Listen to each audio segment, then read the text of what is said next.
So we have some people still coming in, but I think we can get started. How is that? Okay.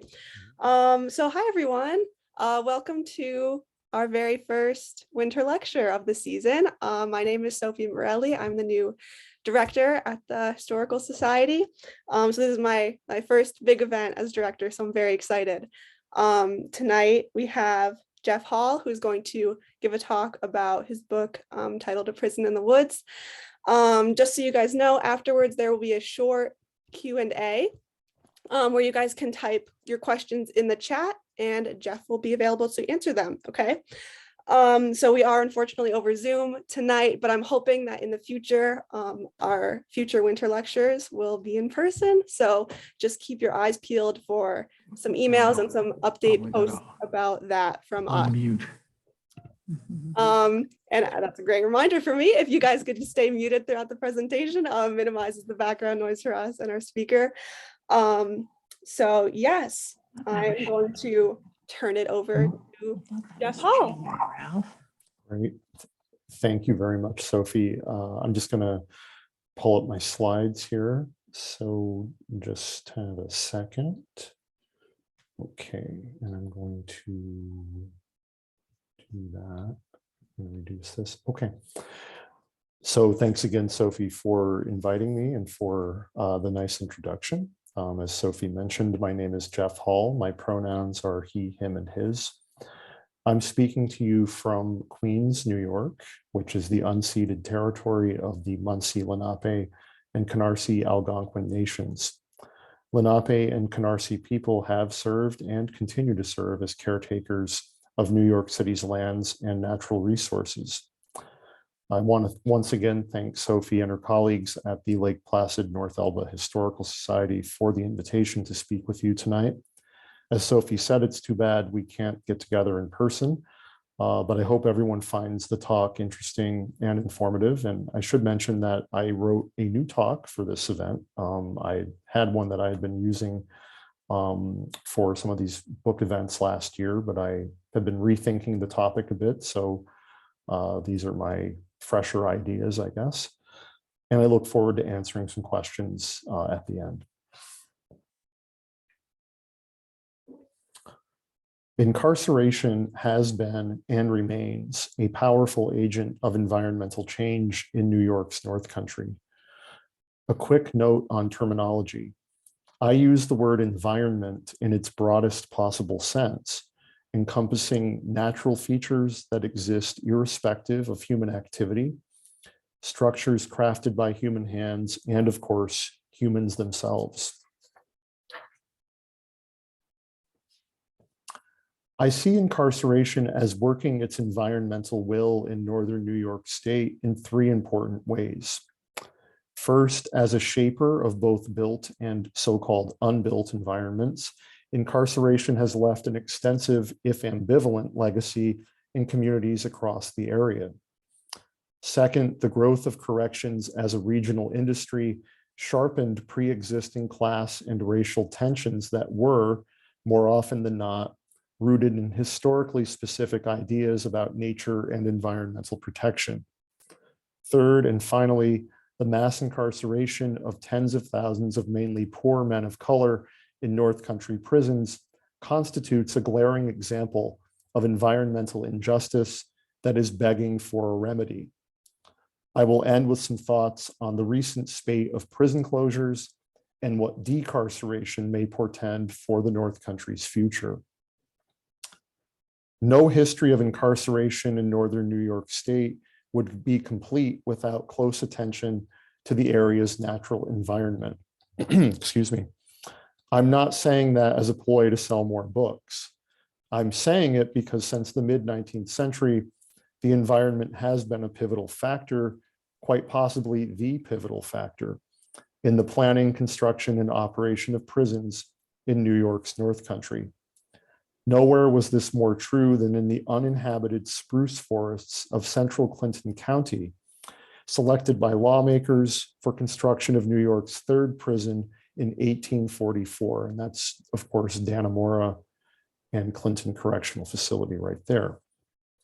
At that time, New York's two existing prisons, Auburn and Sing Sing, had become dangerously overcrowded. Indifferent to the poverty that compelled many New Yorkers to engage in lawbreaking, state leaders decided to build another prison to confine a steadily growing population of convicted men. But prisons are expensive to build, operate, and maintain. What was the state to do?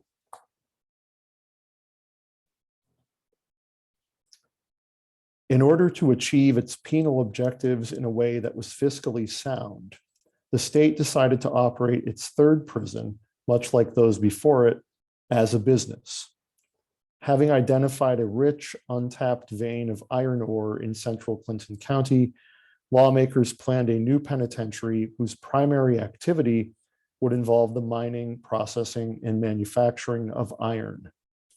The sale of iron and iron-based products to private consumers, state leaders surmised, would keep the new prison financially solvent, teach incarcerated men valuable work and life skills, and invigorate economic activity in New York's most sparsely populated and isolated region. Achieving these objectives in an uninhabited wilderness required environmental transformations that not even the most clear-eyed legislator could have foreseen. The cutting and burning of old-growth forest marked the beginning of construction at Clinton State Prison in the winter of 1844 to 1845. While incarcerated men laboring under the watchful eye of corrections officers and professional contractors used freshly cut stone and timber to erect a wall, which you can see here, guard towers, cell blocks, and other support structures in a relatively short time, lawmakers' dogged determination that Clinton serve as an engine of regional economic growth yielded a prison that was an active construction site for decades after its official opening in 1845. The resources required to build and operate Clinton's iron mining facilities, which were located behind the prison's wall, required unprecedented environmental interventions in the surrounding area. And you can actually see some of that on this image really by looking at what's missing in the image. The forest is effectively gone by 1869. The state expropriated 20,000 acres of land surrounding the prison, cordoning off local water, timber, and mineral resources for the prison's exclusive use. Prison administrators, meanwhile, deployed incarcerated men to build badly needed roads connecting the penitentiary to nearby towns and rail depots, thus ensuring both the prison and local entrepreneurs could transact business with minimal disruption. With Clinton serving as both a major supplier and purchaser of locally made consumer goods, by the 1850s and 1860s, new farms, businesses, and private homes were sprouting across the region. And you can see some of this here, further domesticating what just a few years before had been, for all intents and purposes, an unbroken wilderness. While Clinton largely satisfied the state's penal and economic objectives, its transformation of the North Country environment was nothing less than an ecological disaster, overseen by elected lawmakers and correctional administrators, unburdened by the strictures of modern environmental law. At the same time, the construction of Clinton was also an exercise in the gross exploitation of prison labor for private gain. While unrestricted environmental destruction and the abuse of incarcerated workers may seem unsurprising in the context of 19th century America, such activities would be unacceptable in the 20th, right? Well, not really. History, as I think we all know, has a strange way of repeating itself. By the mid-1970s, New York was contending with several overlapping social and economic crises. Decades of white flight, suburbanization, urban renewal, deindustrialization, and ever-present class and racial animus yielded grim living conditions for many of New York's poor and people of color. Then in 1973, Republican Governor Nelson Rockefeller signed into law a package of amendments which were passed by bipartisan majorities in the state assembly and Senate to New York's Narcotics Control Act of 1966. The new regulations, informally known as the Rockefeller drug laws, imposed stiff prison sentences for the sale and or possession of small amounts of banned narcotics. A new target was now hovering over the collective back of the many impoverished Black and Latino New Yorkers eking out a living in the narcotics trade. However, emerging as part of a growing white conservative backlash against the achievements of the civil rights movement, the Rockefeller drug laws would also ensnare, through police misconduct and corruption, poor men of color unconnected to the world of narcotics. Spiraling arrests and convictions quickly filled the state's prisons, and by 1975, New York was facing an overcrowding crisis rivaling that of the 19th century.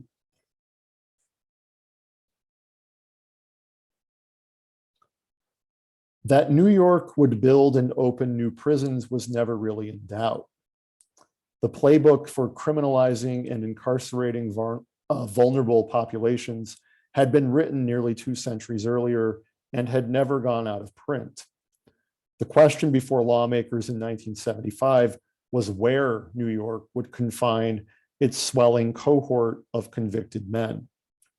The mere suggestion of locating new prisons in affluent and predominantly white suburbs close to convicted offenders' families, which was a corrections department policy going way back, encountered stiff resistance from suburban residents who wanted the poor and people of color locked up, but just not in their backyards.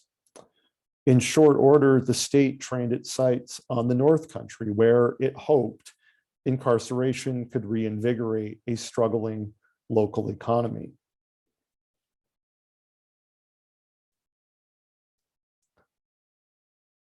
As an example, we'll look at the Essex County hamlet of Raybrook, which of course, as many folks know, is just a few miles away from Lake Placid. For much of the 20th century, Raybrook was renowned for its state-run tuberculosis hospital, which you can see in this image, this postcard actually, and research center, which was world-renowned, which closed after a run of 67 years in 1971. After a brief stint as a state-run narcotics rehabilitation center for women, the 540-acre facility shut down again in 1975. By that time, rapidly increasing prison populations were straining the resources of both the state and federal governments, prompting a desperate search for new cell space. In nearby Lake Placid, meanwhile, organizers of the forthcoming 1980 Winter Olympics were scouting locations to house over 1,000 athletes and coaches. By 1976, state and federal prison planners, along with Lake Placid's Olympic organizers, had their sights trained on the shuttered former tuberculosis hospital in Raybrook. It's a photo I actually took back in the fall of the same facility. But there could be only one winner in the fight over Raybrook. Exercising its prerogative as the facility's legal owner, in September 1976, the state, at the direction of Democratic Governor Hugh Carey, repurposed the complex as a minimum security prison to be known as Camp Adirondack. And this is, of course, today Adirondack Correctional Facility. Though a disappointing outcome, the Federal Bureau of Prisons and Lake Placid's Olympic organizers each continued their pursuit of residential space in Raybrook. An undeveloped parcel of land across the road from Camp Adirondack proved especially appealing. Soon, the area's Republican member of the House of Representatives, Robert C. McEwen, hatched a plan to build a new facility on the undeveloped parcel that would serve first as Olympic housing and later as a federal medium security prison. And this photo I'm using here shows the former senator from Kansas, Bob Dole, and Peter Spurney, who was one of the Olympic Organizing Committee's executives, inspecting a model of the future facility that was planned for Raybrook, actually modeled on the federal prison that had recently opened in Memphis, Tennessee, which if you ever were to pass through Memphis, if you pass through Raybrook and Memphis, the facilities look almost exactly alike. In short order, Raybrook, long associated with institutional healthcare, would become the Adirondacks' first new prison town in over a century and the first to host more than one penitentiary. Without environmental regulations, public health laws, and building codes, state leaders in the 1840s had planned and constructed Clinton State Prison in Dannemora without restriction, damaging and destroying local ecosystems with a free hand. By the 1970s, however, the Adirondacks were governed by a panoply of environmental laws. Erecting a large new prison on previously undeveloped land inside the Adirondack Park would be a challenge, right? As it turned out, not really. Interestingly enough, it was the Adirondack Park Agency, long the bane of conservative politicians and local residents, that helped move the project from vision to reality. For those unfamiliar, and I'm sure some of my students are in this camp, the Adirondack Park Agency, or APA, was created by the state in 1971 as a sort of zoning board empowered to regulate developments on both public and privately owned lands inside the Adirondack Park. Before building in Raybrook could begin on this new facility that would house Olympic athletes and later be turned into a federal prison, planners first had to figure out who actually owned the land chosen for construction. So they were pretty hasty in deciding where they would build and then sort of had to play catch up later on. Nobody seemed to know whether it was private or state land. And there was a lot of correspondence that went back and forth among different officials about who actually owned this land. Different maps told different stories, different government officials and administrators had different ideas. To settle the dispute, the Adirondack Park Agency simply classified the parcel as state land. Why did they do that?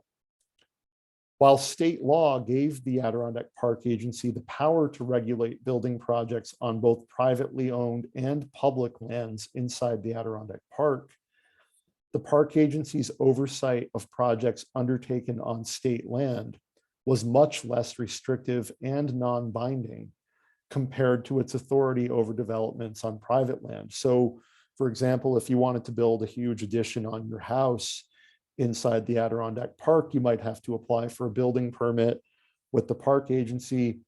Whereas if you want to build a new prison on land the government already owns inside the Adirondack Park, the park agency will still undertake some review of the project, but whatever its findings are, the project can go ahead whether the park agency thinks it's a good idea or not. So the park agency's powers over public lands and public building projects on public lands is actually pretty limited.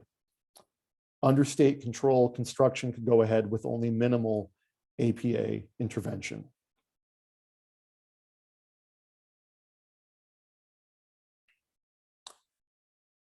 But the State Department of Environmental Conservation, the DEC, also held regulatory power over projects planned for state lands inside the park. So there are sort of multiple layers of environmental regulation at play in the area.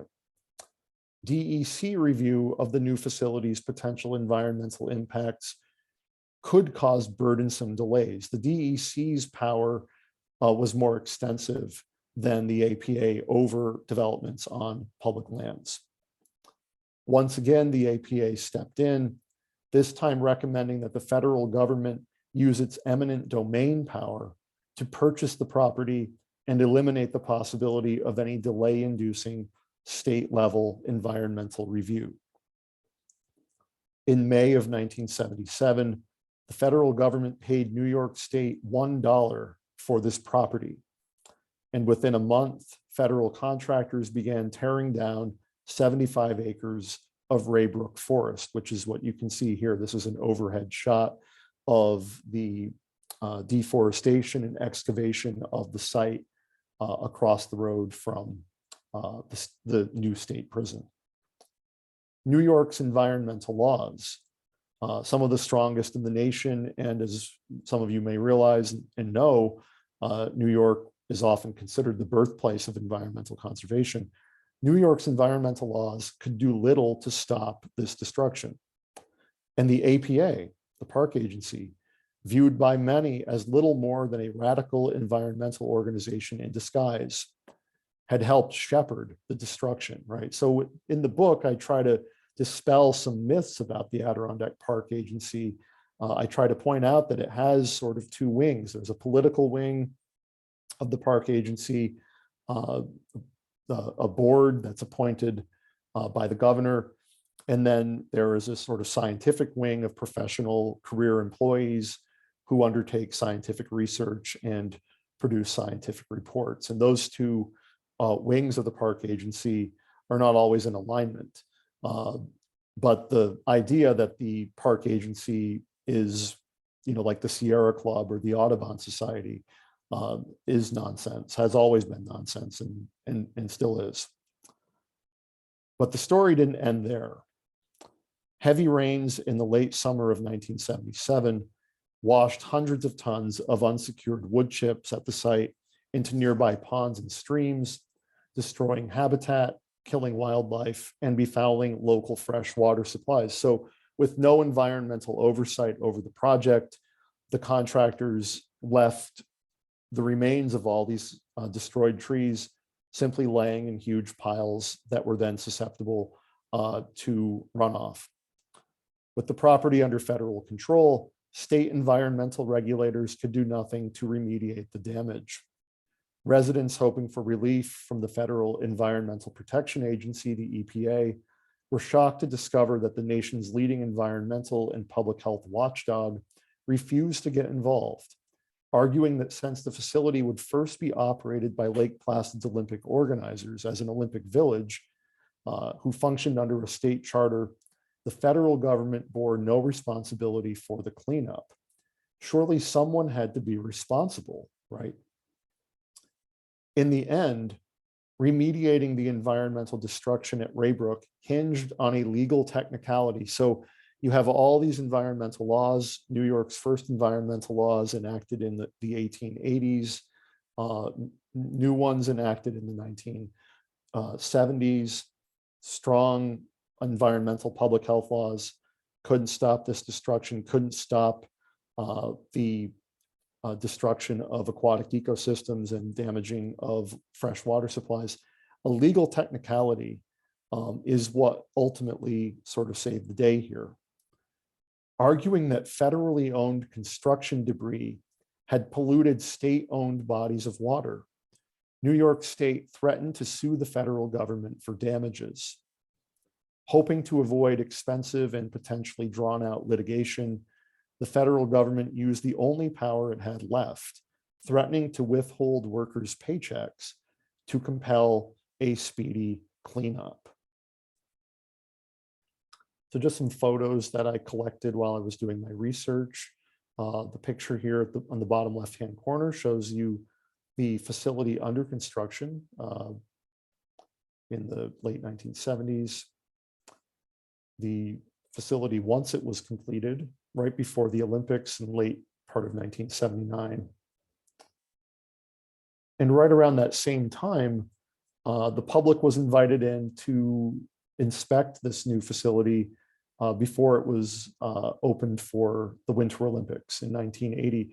And this was actually became sort of a custom when North Country prisons opened. The public would be invited in to take a tour of the facility. And oftentimes incarcerated people were enlisted to lead the tours. Sort of an interesting little known fact from North Country prison history. While contractors worked quickly to reverse the damage and prevent future harm at the site, construction of the Olympic Village, that later became the Federal Correctional Institution Raybrook, which still operates to this day, repeatedly underscored the weaknesses built into many of the state and nation's supposedly robust environmental laws, proving that the freewheeling construction practices of the 19th century could be replicated, with relative ease in the 20th. The environmental changes generated by the growth of incarceration were not restricted to an altered Adirondack landscape. The social environment of many North Country communities also witnessed significant transformation. Consider the Franklin County hamlet of Gabriels, which, like Raybrook, for many decades hosted a sprawling tuberculosis hospital that was later targeted for inclusion in the state's growing penal empire. Unfortunately for the state and federal governments, the new prisons in Raybrook did little to alleviate the dangerous overcrowding then plaguing the nation's correctional systems. In fact, both of those facilities themselves eventually became severely overcrowded. Unable or unwilling to consider alternatives, New York leaders pressed ahead with plans to build more prisons. However, with limited financial resources and a growing population of men to incarcerate, state officials intensified their search for existing residential structures, much like the former hospital in Raybrook, that could be quickly repurposed for correctional use. The shuttered campus in Gabriels, owned since 1966 by nearby Paul Smith's College, seemed to fit the bill. The 1981 announcement that New York would open a minimum security prison in Gabriels met an overwhelmingly hostile response from nearby residents, homeowners, and visitors. Folks in Gabriels were less concerned with danger posed by construction. The facility was already built, after all, than they were with perceived threats to the community's longstanding social and racial hierarchy, or what they believed was the community's longstanding social and racial hierarchy. In correspondence shared with the APA, the Corrections Department, and in local periodicals, writer after writer expressed concerns about the ramifications of imprisoning large numbers of African American and Latino men in predominantly white and wealthy Gabriels. This is just one example of more than 100 letters I found during the course of my research. Many couched their racialized opposition in environmental terms, as this letter sort of does, arguing that the Adirondack Park had been created for the leisure and recreation of people like themselves, affluent whites, while others were less subtle, casually deploying racial slurs and dog whistles to describe their future incarcerated neighbors. So for folks in Gabriels, the environmental questions about the possible opening of a prison in their community revolved primarily around questions about race and class. The state attempted to mollify Gabriel's residents with environmental olive branches it believed would extinguish any lingering opposition. New York leaders promised to turn over more than half of the property to the state forest preserve, lands protected from development by the state constitution and used primarily for outdoor leisure and recreation. And they pledged residents the free use of incarcerated workers to complete conservation, public works, and infrastructure projects in the surrounding area. Neither of these proposals impressed local homeowners, but in the end, none of it mattered. New York purchased the property from Paul Smith's College, and once under state control, no environmental regulator or disgruntled resident could stop the prison from opening, which it did in August of 1982. Interestingly enough, from 1982 until the prison closed in 2009, many homeowners and visitors who had vociferously objected to the racial and social diversification of their community became the prime beneficiaries of projects undertaken by poorly paid imprisoned men of color on projects outside the prison. And that's a topic I'll come back to. Which leads me to my final point. The mass incarceration of tens of thousands of men in North Country prisons for the past 177 years, the majority of them impoverished men of color, constitutes a glaring yet unacknowledged example of environmental injustice. What do I mean? When considering environmental injustice, we often think about the intentional placement of harmful infrastructure in close proximity to historically marginalized communities. For example, the struggle to prevent construction of a toxic waste landfill in Warren County, North Carolina, an area populated by many low-income residents and people of color in the late 1970s and early 1980s, is a classic example. How then could mass incarceration in the North Country qualify as a form of environmental injustice? I think there are a few ways that we can look at this. First, we must remember that for nearly half a century, impoverished people of color have comprised the vast majority of New York's prison population. That was no accident. In contravention of existing policies, many were incarcerated hundreds of miles from home, effectively severing familial contacts deemed vital to successful reentry. Once incarcerated, many of these men labored for as little as $1 per day on projects they would never enjoy and whose beneficiaries were predominantly white and well-to-do. And I'll just show a couple examples here. From 1980, the construction of the Saranac Lake Winter Carnival Ice Palace, which of course is under construction now for this year's event. Incarcerated workers from Camp Adirondack used to do this work, and then later incarcerated men from Gabriel's and from the prison in Moriah have done this work right up until 2020. In fact, they were working on putting the Ice Palace together. And incarcerated men are also taken out to fight forest fires in the Adirondacks. So this was a fire at the Altona Flat Rock in Clinton County in 2018, where incarcerated workers from a nearby prison in Altona were taken out to help fight the forest fire.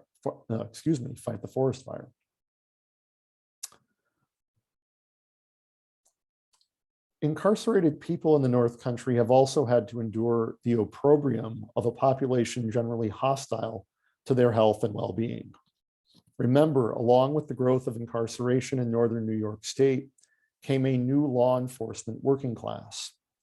We cannot ignore the racial dynamics associated with this change. Since the 1970s, the majority of imprisoned men have been impoverished people of color, while most corrections officers have been white.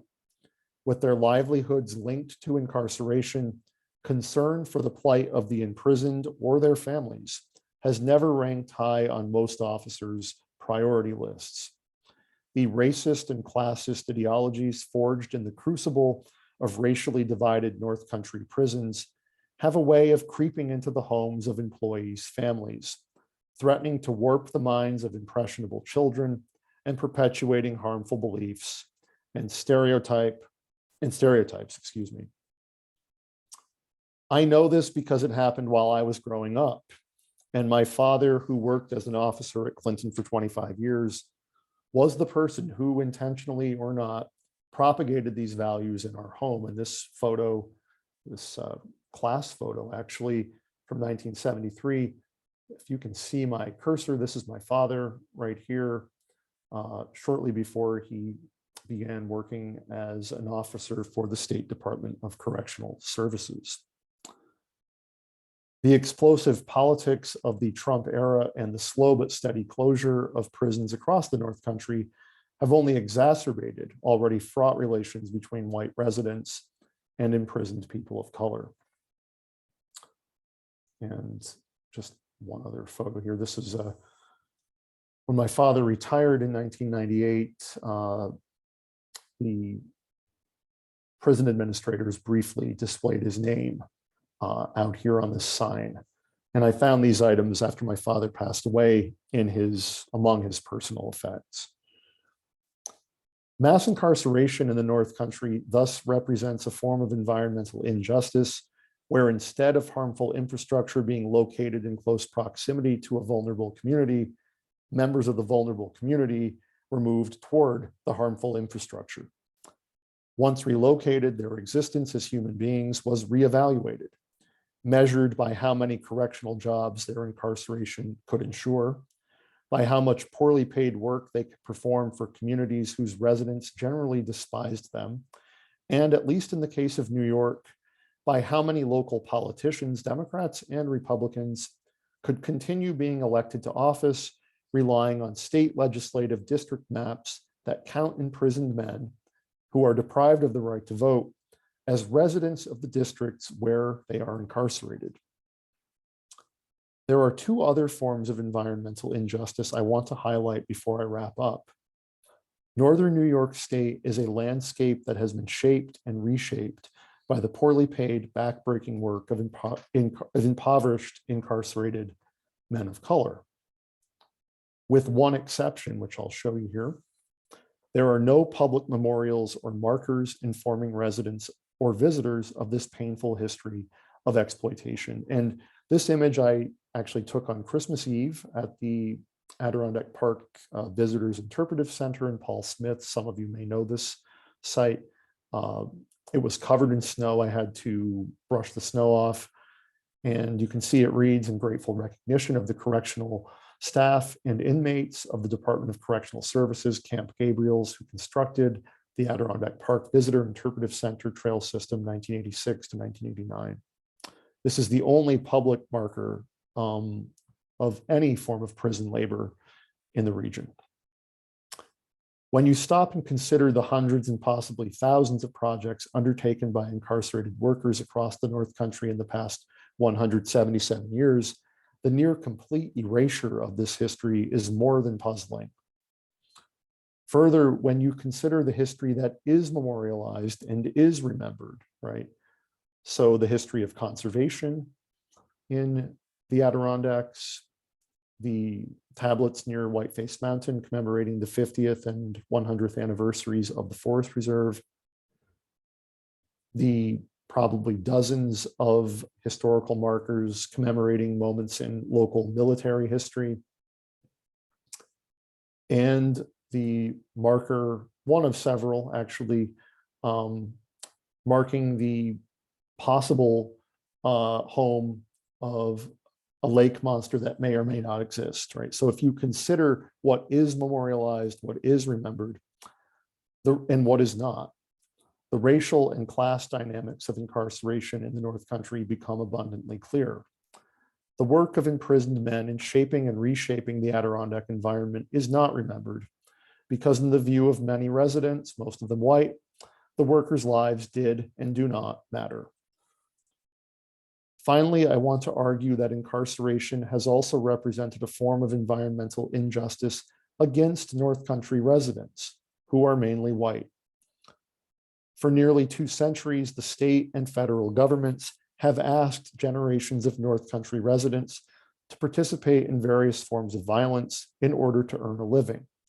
With few other employment opportunities that offered the same types of benefits that the state was handing out to its employees, generations of local residents, my father included, and other family members answered the state's call.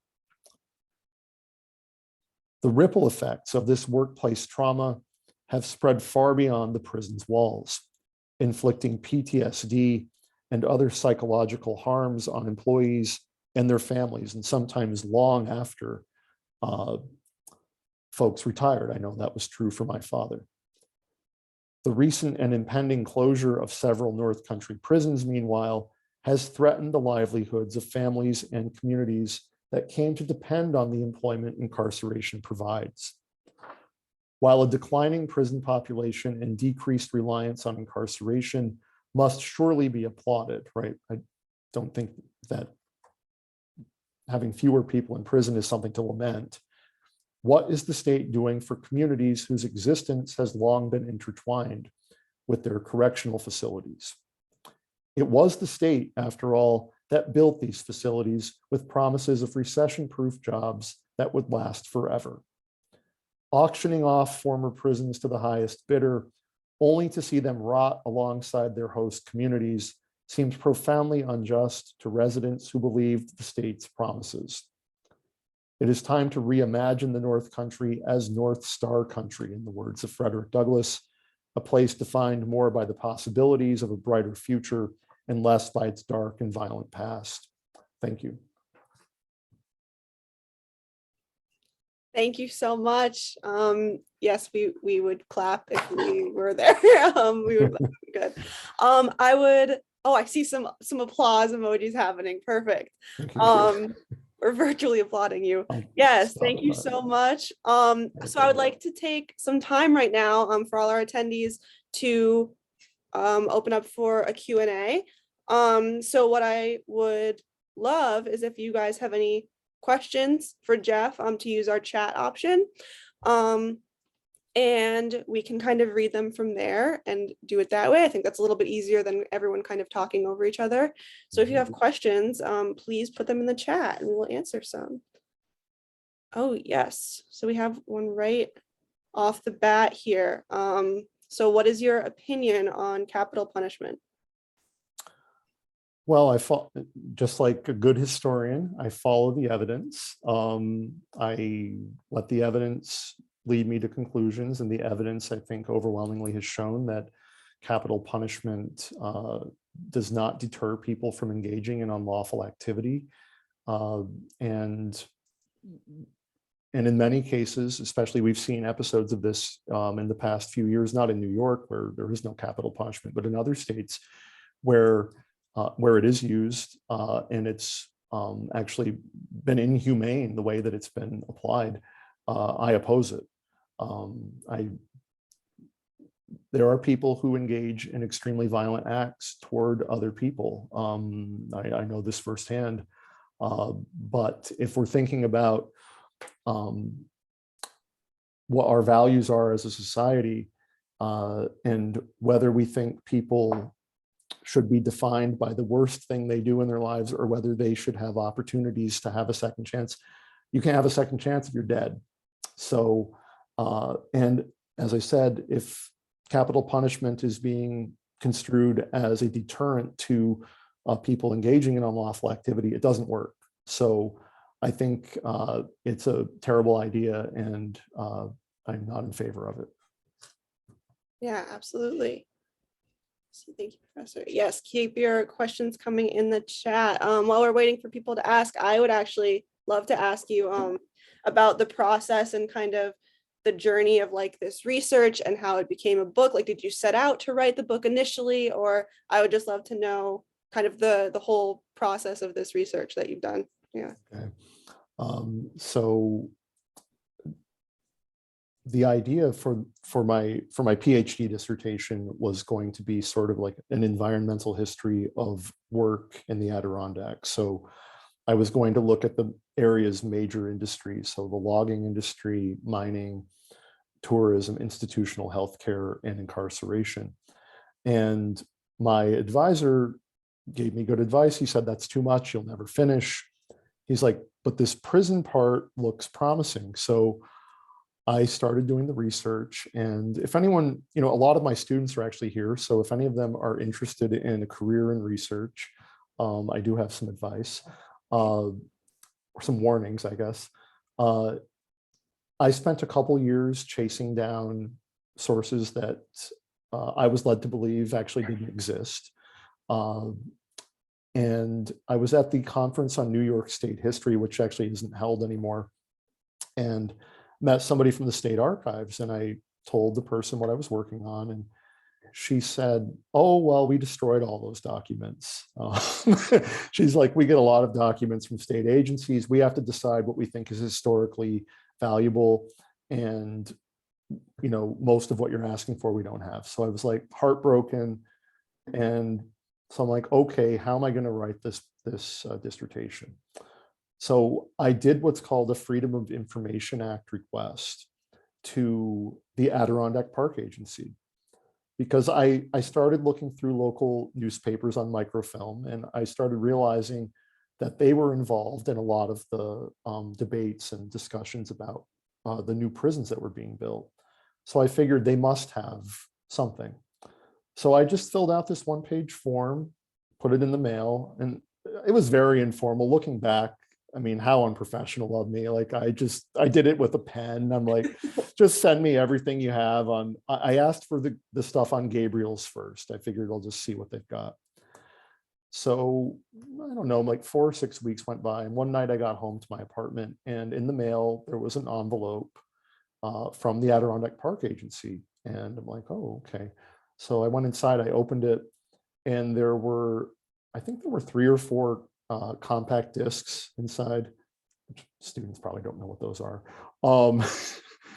And there was, I owed them $5 for this work.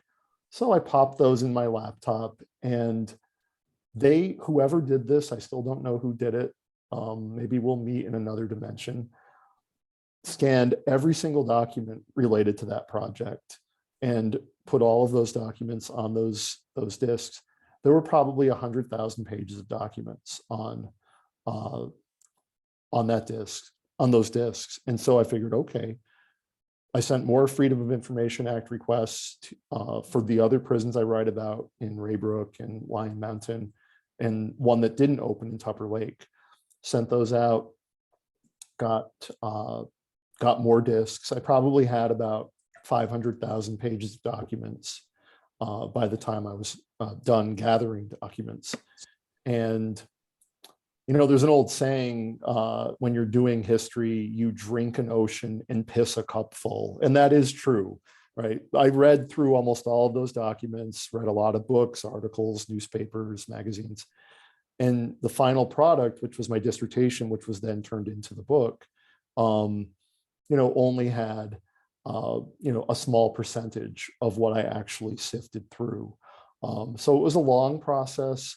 The chapters of the book, there's only 5 chapters, but I think I went through about 40 to 45 drafts on each chapter. So what you read in the book, the original version of, chapter 1 or chapter 2 went through serious editing, serious revision, a very time-consuming process, a very solitary process, but ultimately one that I have to be honest, I enjoy. You have to enjoy spending time by yourself. You have to enjoy the topic you're working on. But if you love history, if you find a topic you love, it doesn't feel like work. There's a certain amount of joy from writing that I recommend to anyone who has an interest in it. Yeah, absolutely. Thank you. We have another question here. Is there any movement toward relocating some of the prisons from upstate to downstate? Well, there are prisons being closed. So as I mentioned before, since 2009, Governor David Patterson got this momentum going. As the state prison population has declined, there has been less need for all the prisons the state built. The state had 70 prisons in the year 2000. That 71,000 people were in prison. That was sort of the peak of the mass incarceration in New York. The number of incarcerated people has gone down. Laws have been reformed. People who engage in unlawful activity are being diverted to other types of programs that prevent them from going to prison. And so prisons are being closed. Another North Country prison, the one in Moriah that I mentioned before, that one will be closing in March of this year. So the trend right now is toward closing prisons. Incarcerated people are being moved to other facilities, but as far as I can tell, no new facilities are being planned. Prison staff members are also being shuffled around to different facilities because the state has pledged not to terminate or lay off anyone currently working for docs. Great. Okay, well, I think those are the questions that we have in the chat. I'll give people another second. But Yes, if no one else has any other questions, is there anything else that you would like to leave? Oh, I do have one more question for you. Did you interview inmates for your research? You imply that the building of the Ice Palace was a negative experience for inmates. Oh, that was interesting to me too about the Ice Palace as well. So did you interview inmates for your research? I did talk to some formerly incarcerated people for the dissertation and for the book. None would go on record and actually asked that I not quote them in the work that I published. So I honored that request. If I implied that that their experience working on the Ice Palace was negative, that's certainly not that wasn't the message that I was trying to send. I think the Ice Palace is one part of a larger program of prison labor that I just wanted to point out, especially because of the institution hosting this talk and your proximity to Saranac Lake and it being winter, and it's a good example to point to. I mean, I did come across records from the late 70s, early 80s, incarcerated people who were interviewed working on the Ice Palace who reported enjoying the work. So, but at the same time, as a historian, when you read something like that, you always have to sort of take what a person is saying and consider the context, right? There are incarcerated people, there are corrections officers nearby that are watching them, guarding them. They may have felt the way they felt. They may have been truthful. Maybe they weren't, right? It's really hard to say. So I appreciate the comment, and certainly, as I said, I didn't mean for it to come off that way. But I think whenever I ran across press interviews with incarcerated people, so for example, I found a press interview with incarcerated people who were working at Whiteface Mountain before the 1980 Olympics. They were helping widen the trails there, and they reported generally positive reactions to doing that work. Okay, I guess it's up to each author to decide whether a source is believable. I like to consider the context in which a person's comments are made. I'm not under the watchful eye of an armed guard right now, so I'm not really worrying about measuring my comments in any way. If I were under the watchful eye of an armed guard, I might think differently about how I respond to a reporter's question. Great. And then we'll give you one more here before we close out. So Okay. this question is just about prison labor. So was some of the prison labor voluntary, some required, any paid? So kind of what was the division of between paid labor and versus non-paid, I guess? So incarcerated people who worked outdoors, there were a couple of things that I'll just mention. This was voluntary, so none of them were forced out into the field to do this work. Generally speaking, the folks who did this work were close to being released, usually within 2 years of release, and generally had been assessed to pose little security risk to the surrounding community. Now, that didn't mean that incarcerated workers didn't escape. There were many escapes of people who were out in the field doing work and who ran off or had a getaway driver show up and whisk them away. So, right, nobody was forced to do the work. The payment they received, around $1 a day, less going further back, but even today, the figure is still very low. Many people incarcerated in North Country prisons worked inside the prisons, right? So people worked cleaning the floors, working in the mess hall, and in a variety of other tasks in the prison. And of course, in the larger prisons, like the one in Dannemora, there were lots of different jobs available for people to do. My father, when he retired, was managing the prison powerhouse, which is actually located in the village of Dannemora. It's not behind the wall.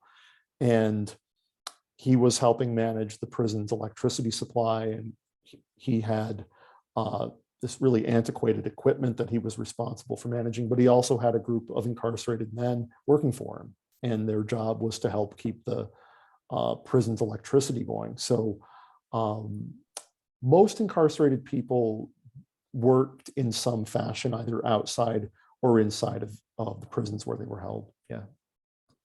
All right. Well, thank you so much. I think it is just about time to wrap up. So again, this has been Jeff Hall. Thank you so much for having our first winter lecture for us. Thanks. So to all of our attendees, keep an eye out in your emails and your Facebook for future winter lectures, because we will be posting about all of them.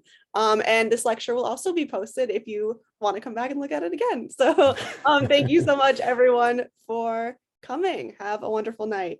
Thanks. Thank you. Bye-bye.